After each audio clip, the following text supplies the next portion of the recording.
So we're going to explore the design and provision area, and this is an awesome feature inside of Cisco DNA Center. In the design area, we're going to start off by taking a look at all the sites deployed across the continental United States. And then from there, we're going to jump into our settings and even be able to provision and add on new devices or upgrade current devices that we already have. So let's go into the network settings and talk about some of these sites that have been deployed. Now, in order for Cisco DNA Center to work, it's going to have to communicate with our critical services and servers. So we have our Cisco ICE server, Identity Services Engine.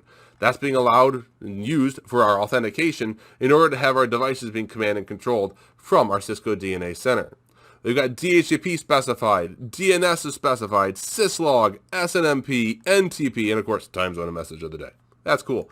On device creds, how are we actually coordinating and working with the inter-networking devices, of which we had 77 of them, deployed across our 12 sites? Well, our Cisco DNA Center can utilize Cisco command line, so we've got our creds for username password, probably Cisco, and the enable password referenced as well.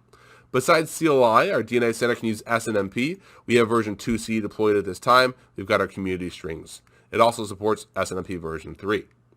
It supports HTTPS, but we're not using it at this time, so let's just continue onwards. Address pools. Again, this is the power of intent-based networking and rolling out automated deployments. We can list out all the possible addressing pools across our 12 sites, and then we can reference these at any time on our network devices and inside of our site configuration. This is awesome.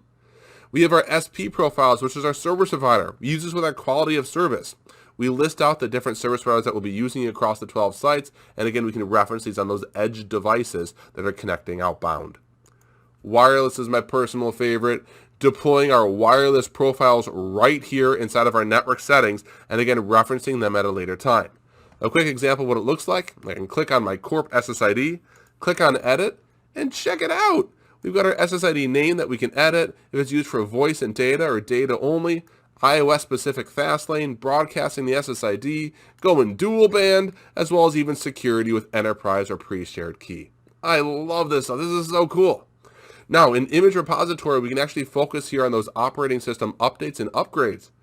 Look at it. We can list out those device families. We can even go in here and click on update devices and say, you know what, forget design, move onwards, provision. In provision, we have that update device button we clicked on where I can literally go inside of here, check mark a network device, which we see listed at a specific site with a serial number, its uptime, what it is, the IP address. I can go to actions and I can update the operating system image right here with the click of a mouse. I love it.